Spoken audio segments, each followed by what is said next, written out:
Mr. Chairman. I want to welcome Administrator Regan back to the committee, and thank you for being here today to discuss President Biden's fiscal year budget for the EPA. And since our last budget hearing, EPA has been hard at work protecting public health and the environment. The agency has been implementing the bipartisan infrastructure law and the Inflation Reduction Act that were delivered last Congress by President Biden and congressional Democrats, and I look forward to hearing about the agency's progress. These laws are directing investments into communities across the nation, modernizing our aging infrastructure, and helping us lead the world in the transition to a clean energy economy. So last month, the administration announced $20 billion in grant awards as part of the Inflation Reduction Act's Greenhouse Gas Reduction Fund to deploy clean energy projects in communities nationwide. In February, the EPA announced the final $1 billion allotment of funding for a total of $3.5 billion from the bipartisan infrastructure law to clean up contaminated Superfund sites.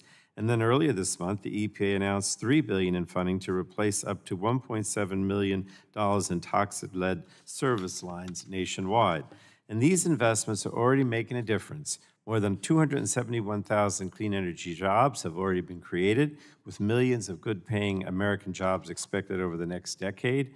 The investments from these two laws will grow our economy and cut costs for American families. Now, the President's fiscal year 2025 request builds on the success of our historic climate laws by investing in the health, safety, and prosperity of all American families and moving the country forward. To combat the climate crisis, I'm pleased that the budget invests nearly $3 billion for reducing greenhouse gas emissions and helping communities build resilience to the impacts of a changing climate. EPA will continue to drive down potent superpollutants with key climate programs to cut methane and curb the production and use of hydrofluorocarbons. And the budget includes funding to implement achievable carbon pollution standards for fossil fuel power plants and vehicles as directed by Congress. I also commend the administration for devoting $170 million to combat PFAS pollution and increase funding to effectively implement TSCA, the Toxic Substances Control Act. And this funding will allow the agency to evaluate and manage risks from toxic chemicals to protect workers and families. This investment builds on EPA's recent drinking water standards and hazardous substance designations for specific PFAS chemicals, which will protect Americans from these forever chemicals. Now, the budget request supplements the revenue collected from the reinstatement of the Superfund tax to fund more cleanup activities. I fought for decades to reinstate this tax, and thanks to these new laws, it is once again a reality. I'm also pleased to see the budget bolster EPA's work to advance environmental justice through the President's Justice 40 initiative. Overall, I believe this budget request appropriately prioritizes the protection of human health and the environment.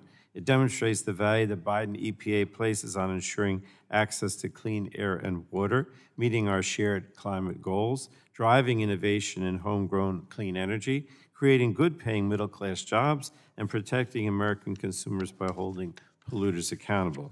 And the budget stands in sharp contrast to the Republicans' polluters over people agenda. It's bad enough that not one Republican on this committee supported either the bipartisan infrastructure law or the Inflation Reduction Act, but they've spent the last year trying to undermine these investments at every turn. Republicans are also working behind closed doors with the Trump campaign to develop a radical policy roadmap that would repeal the Inflation Reduction Act, slash the EPA, and dismantle bedrock environmental protections. And according to recent reports, Trump is selling off his policy priorities to the highest bidder, to the tune of demanding $1 billion in campaign contributions from big oil and gas corporations in exchange for executing their pro-polluter agenda. So the priorities of the Democrats and the Biden administration could not be more different, and the President's fiscal year 2025 request reflects that difference, obviously, from the Republicans. Sometimes I wonder if the Republicans, even care about protecting the environment at all. So I appreciate Administrator Reagan's leadership, and I'm committed to working together to secure a more sustainable future for all Americans. And with that, Mr. Chairman, I yield back.